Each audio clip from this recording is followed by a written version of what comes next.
What's going on, y'all? Tyler Brown here at FutureDDS. Tyrell Friday here at FutureDDS. And today we are going to talk about 5 lessons that we learned while in dental school. Let's go.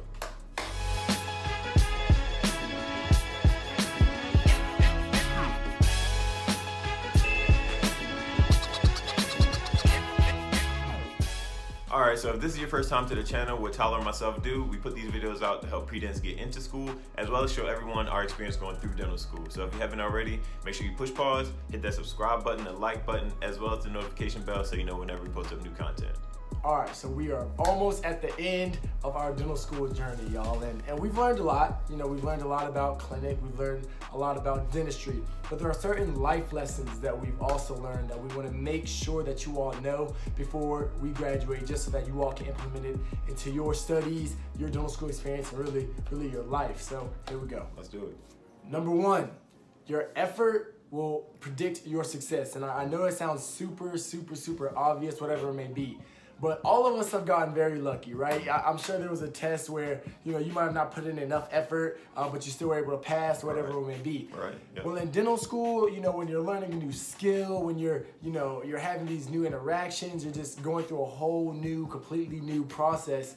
It doesn't really work that way, right? And so, there have been situations where a competency will be coming up, and granted, we have all these different class things going on, whatever it may be, and one of us or whoever might just be tired and say, you know what, I'm not gonna go in and practice that prep. I'm not gonna go and practice that procedure. I'm not gonna know you know what you're doing, but you're not gonna go practice. And you will see that in those situations, your grades, the actual result will really suffer. And so dental school really taught the both of us that the more you put in, the more you get out. And granted, there are certain situations in life when, of course, that doesn't really equate, whereas like you win the lottery or something like that, whatever it may be. Those are luck. That's luck.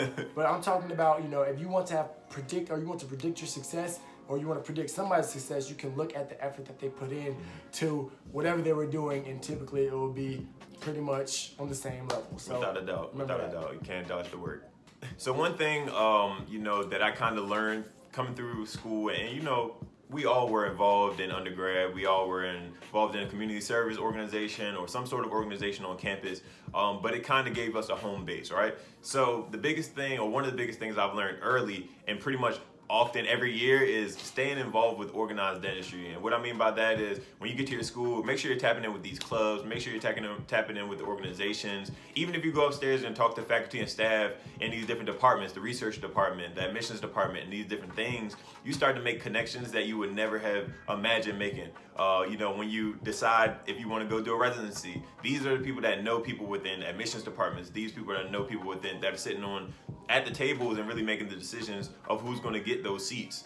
So you never know exactly which relationships or which networks will be built by doing these things. And of course, we always want to be extremely involved in what we've committed to and what we've kind of chosen to go into. So why wouldn't we be up to date on what ADIA is doing, what AS is doing, what SNDA is doing, what ADO is doing, all these different organizations that kind of create a community and a support system for you. So one of the biggest things is figuring out a way to stay involved with organized dentistry. And if you don't necessarily want to be involved in the structured organized dentistry, find a way to create your own system, or your own support system, or your own community of dental students, similar to what we did with FutureDDS, but it will give you that outlet to have a network, as well as to have a good support system around you.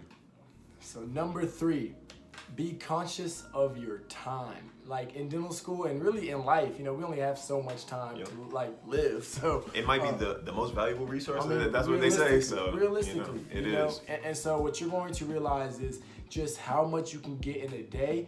And one of those lessons is just like, hey, maximize that time. If I only have literally 2 hours to study a specific topic, I need to lock in and make sure I'm studying that topic. Because by doing that, by being efficient, by not wasting time, scrolling through social media or doing whatever it may be, you're able to really utilize the time for what it's meant for, and then you can kind of create little breaks within your day, or a time block at the end of your day to go through social media or call your family and do all these different things. So, in dental school, that was the first time I really learned about the importance of time. And as a dentist in general, your time is going to be everything. Granted, of course, don't rush through any procedures or whatever it may be, but you are paid on how you use your time. And in order to get paid the right premium, you have to be efficient. Of course, never rush your work, whatever it may be, but you have to be smart. You have to be efficient with your time. So that's a lesson that is definitely taught and one that was definitely learned while we were in dental school.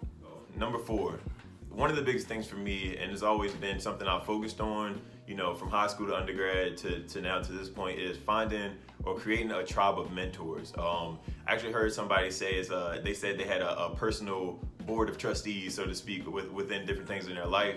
And what they do is you know, you have some people that you're confident in, you can confide in to run different things across them, such as contracts, such as, you know, if I really want to do this specialty, what should I do? Who should I be talking to? What things should I be doing right now? And it doesn't have to be someone that's way older than you or someone who's been practicing for 20, 30 years. It could literally be someone who's the class above you, someone who's in the class with you who may be better at certain hand skills or maybe better at a certain subject, different things like that.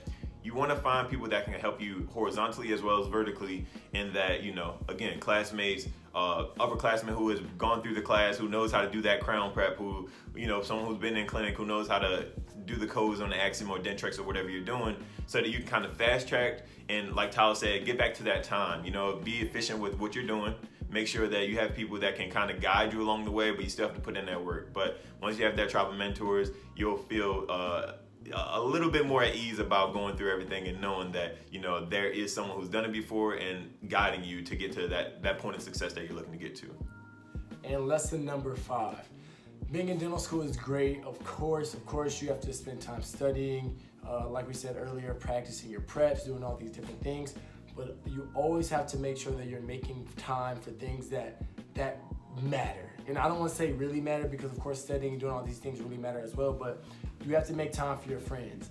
You have to make time for your family. It's very easy to get so wrapped up in dental school that you're missing what's going on outside of dental school. And of course, with this whole COVID pandemic, whatever it may be, you know, I think we've all kind of realized how important our relationships are. And, you know, unfortunately, a lot of people were lost.